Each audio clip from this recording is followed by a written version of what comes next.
আসসালামু আলাইকুম রহমতুল্লাহ বারকাত। আলোচনা করছি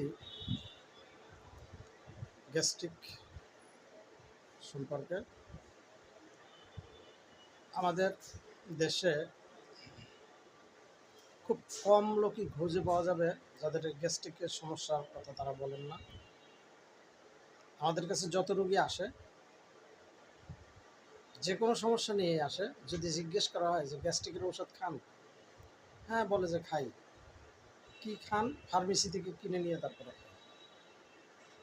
অর্থাৎ আমাদের দেশে গ্যাস্ট্রিকের এই ট্যাবলেটগুলো, অ্যালোপ্যাথিক যে ট্যাবলেট বা ক্যাপসুলগুলো আছে, এতটাই সহজলভ্য যে বিভিন্ন পরিসংখ্যানে দেখা গেছে গ্যাস্ট্রিকের ওষুধটা সর্বোচ্চ